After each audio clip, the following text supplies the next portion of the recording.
You know, it's kind of crazy what people do when they're in love. They really just let their emotions take over, not thinking logically. But honestly, if you were to make a list of the craziest things anyone's ever done for love, I bet murder would definitely be on there. Now, the case we're looking into today, well, it's pretty heavy on the crazy part. I'm not so sure about the love part though, because no one in their right mind would ever kill someone just to make them stick around. But Zuzu Verk, she was a 21-year-old junior over at Sul Ross State University, and she was like a huge nature and wildlife lover. She really had this appetite for adventure, trying new things. That was just part of who she was. So, when Zuzu's parents started trying to reach her and just got silence, and then when Zuzu didn't even show up for an important exam, that's when things started to feel really fishy. Where was Zuzu? Was she hurt? Was she in danger? She couldn't have just vanished without a word, right? Well, the case of Zuzu Verk, it's just layered with mystery and, honestly, misery. Every event that unfolds, it's just followed by devastation and everyone's worst fear. Zuzu Renee Verk was born on April 21st, 1995, to her parents, Lori and Glenn Verk, down in Keller, Texas. She had a brother named Miles, and their family was just this really tight-knit unit built on a lot of love and trust.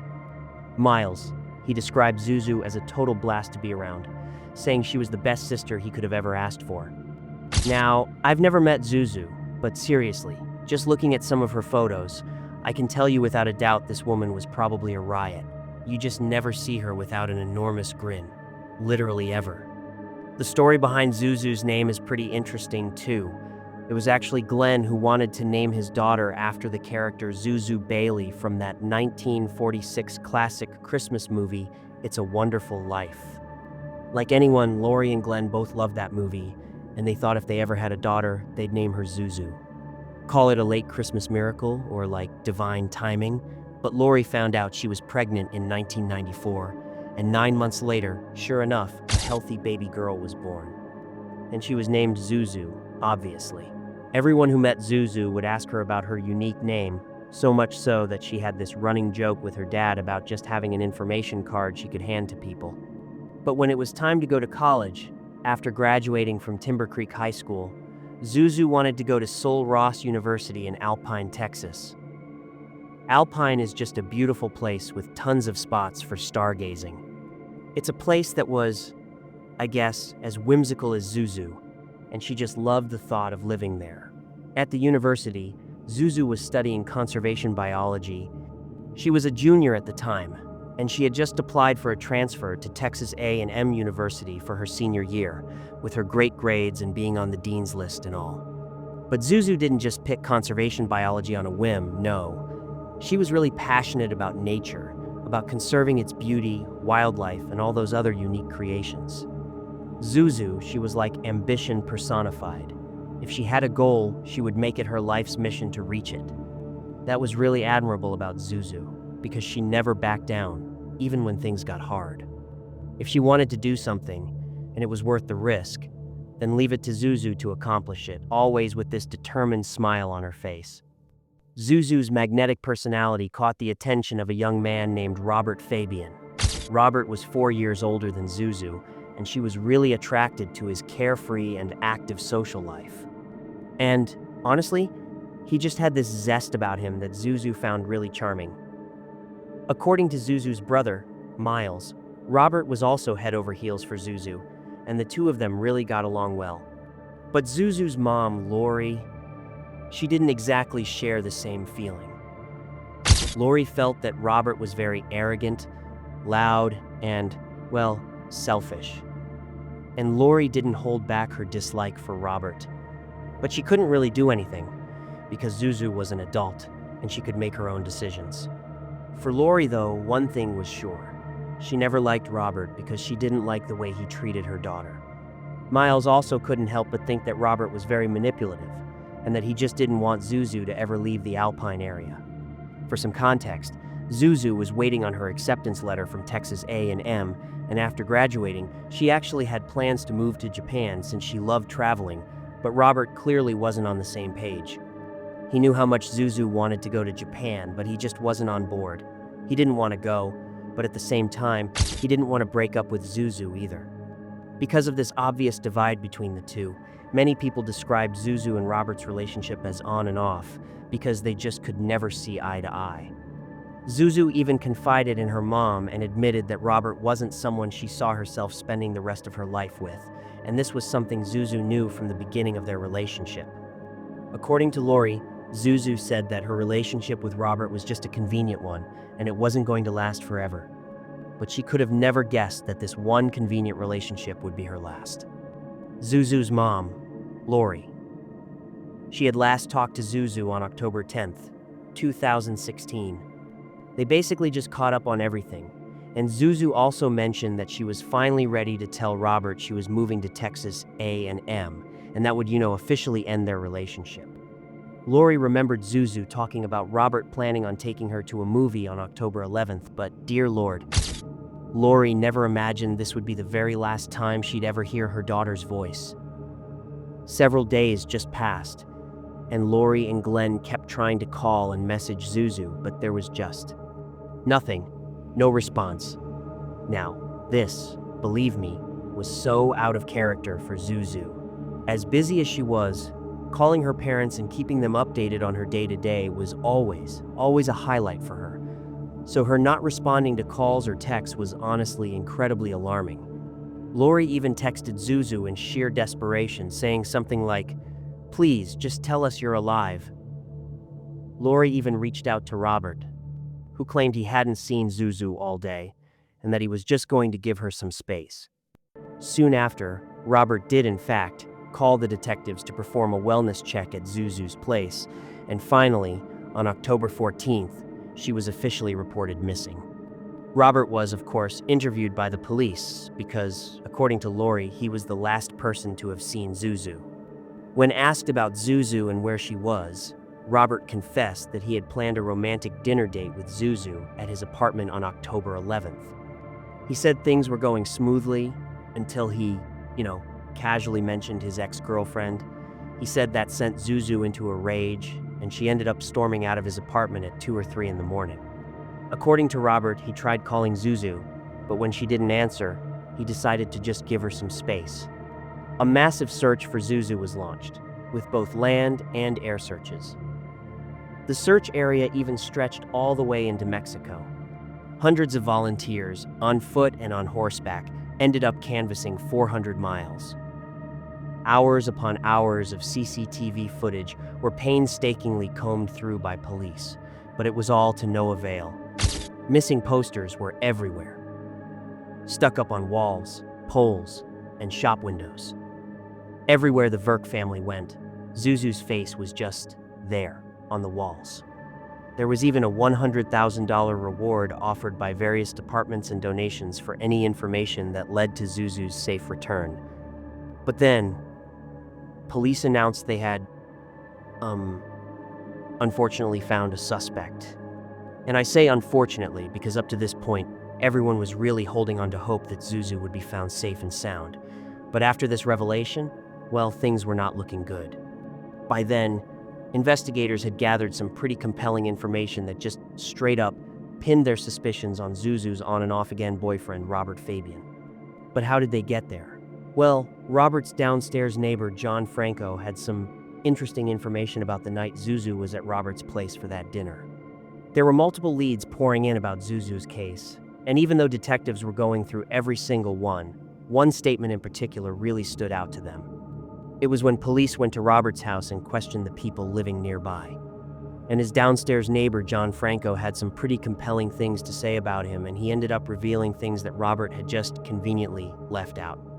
According to John, he had seen Zuzu pulling up in her car and then going inside Robert's apartment. John also heard normal noises, conversation, laughing, and the clatter of dishes like someone was making food, but one particular instance was just burned into John's memory. He remembered hearing someone say, "Shut up."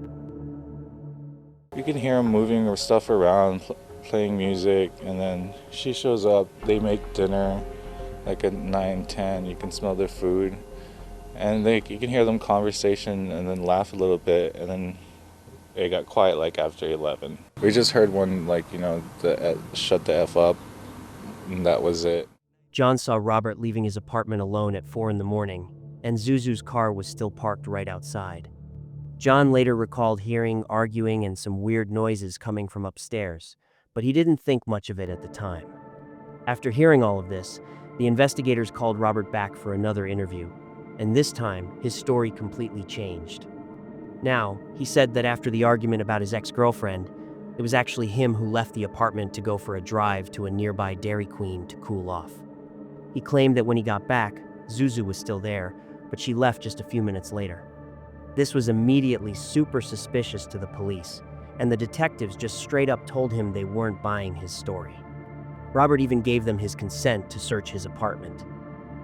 And this is where detectives found something really, really alarming. They found a mattress pad, several pieces of clothing, and sheets that were discolored with bleach. And, to top it off, the bed was completely bare. No sheets, not even any pillowcases, which was, to them, just so incredibly odd. And to add to all this suspicion, investigators also noticed that Robert kept addressing Zuzu in the past tense. After all these revelations, Robert was clearly the prime suspect in Zuzu's disappearance. But police were just dreading that her disappearance might have escalated to something so much darker. And, what the hell? Robert wasn't the only suspect in Zuzu's case. Okay, so it turns out there was an accomplice involved, and, it was Robert's best friend, Chris Estrada. So how did Robert's best friend even get dragged into this whole mess? Well, an interview with Chris for Crime Watch Daily on December 6, 2016, really just grabbed everyone's attention. Straight up, Chris was acting all kinds of crazy. He was forcing this weird smile, and his expressions and body language were just stiff and fidgety the entire time. It came out that Chris and Robert had known each other since high school, and they were constantly in touch. When investigators checked Robert's phone records during the investigation, they found he had made a call to Chris at 3:15 a.m. on October 12th. When they questioned Chris, he claimed Robert had asked to use his credit card the day before because he'd forgotten his at home. Robert then supposedly went to a dollar store to buy some plastic painter's drop cloths. Apparently, Robert told him he needed them to paint a table, and that was why he called Chris at 3 in the morning to paint a table. Comunde. Either Robert had a ridiculously tight schedule and the middle of the night was the only time he could paint a table, or he had some unbelievably dedicated friends who would give up their sleep to help paint said table. It's safe to say the detectives weren't buying any of this story. In fact, a friend of Robert's named Brittany came forward with her own statement, saying that on October 13th at midnight, Chris showed up at her apartment looking incredibly edgy and nervous, like he'd seen a ghost. When Brittany asked him what was wrong, Chris just said, "I don't want you to get involved." Seriously though, what is with Chris showing up at these insane hours of the night? But all that aside, there was no solid evidence leading anywhere, and Zuzu's case was slowly starting to hit a dead end. There was only circumstantial evidence, and even though Robert was a prime suspect, they just didn't have any clues to move the investigation forward. And to make things even more frustrating, Chris was no help at all, mostly sticking to his wild story about helping his best friend paint a table at 3 a.m. The Verk family also held several press conferences, hoping to get some kind of clue about Zuzu. They even went as far as to directly plead with Robert to work with the investigators to find Zuzu, or at least figure out what had happened to her. Just like that, 3 whole months went by. And when it seemed like there was no hope of ever solving Zuzu's case or finding her alive, a case-altering discovery was made. But it completely shattered any last hope of finding poor Zuzu alive. On February 3rd, 2017, 3 whole months after Zuzu had vanished, a Border Patrol agent named Jared Maynard noticed something in a ditch in a remote area of Brewster County, just outside of Alpine. As he got closer, he saw that the disturbed dirt was actually a shallow grave, and there were also pieces of plastic poking out, along with a blue sock and some black fabric. The investigators were notified immediately, and when the area was dug up, a body wrapped in a plastic painter's cloth was exhumed. When the remains were tested, They turned out to be those of 21-year-old Zuzu Verk. Zuzu had been killed, and her body was found months later in a ditch in the middle of nowhere, miles away from where she went missing.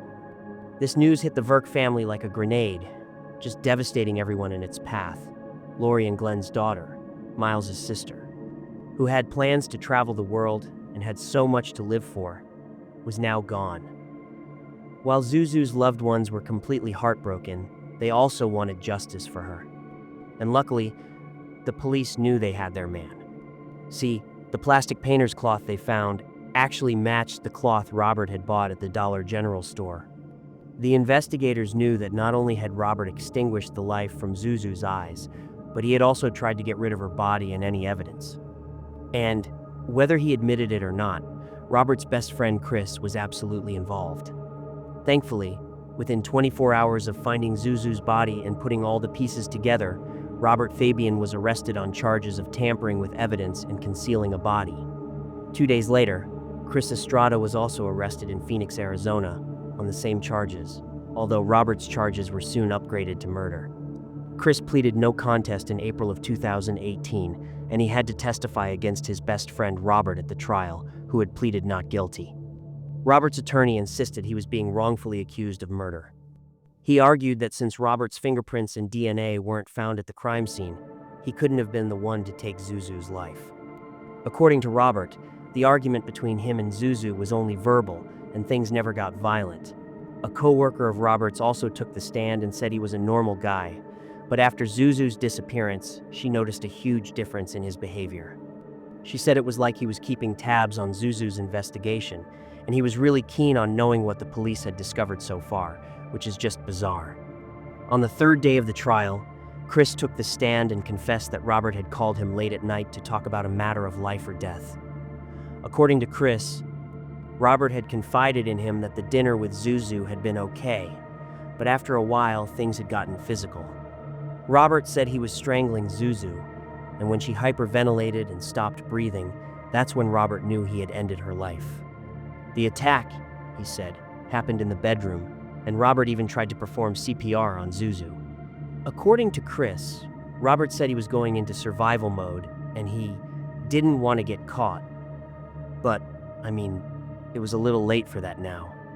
Okay, so Robert was trying to play the whole thing off, like it was some kind of accident, but let me remind you, you can never ever strangle someone by accident. It takes a lot of time. Multiple minutes, actually.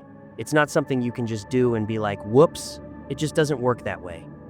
According to Chris, Robert called him to help him get rid of Zuzu's body, at least a dozen times. He even visited Chris's house in Alpine at one point, but Chris refused. Chris also went on to say that Robert begged him not to turn him in. Now, Chris's actions were super questionable, because even though he might not have had a hand in Zuzu's death, he failed to help the authorities. He withheld information that could have moved the investigation along and helped solve Zuzu's case quickly, making her loved ones go through countless bouts of pain, hopelessness, and just total uncertainty for 3 long months. To be fair, though, Chris was in a tough spot. He saw how much Zuzu's family was suffering, but to help them heal, he would have had to turn in his best friend. It was a terrible situation to be in, but that doesn't excuse him from not doing the right thing. At one point in the trial, a cellmate of Robert's, Roy Roman from Brewster County Jail, came forward. He stated that he heard Robert confess that he had to kill Zuzu because she found out about a bisexual relationship between Robert and Chris, and apparently she threatened to expose him, which left Robert with no choice but to take Zuzu out of the picture for good. According to Roy, Robert was also very remorseful and even broke down in his cell, saying he didn't mean to do this. Regardless, on May 8th of 2019, after 5 hours of deliberation, the jury reached a verdict. Robert Fabian was found guilty of all charges. He was sentenced to life in prison with an additional 29 years for tampering with evidence.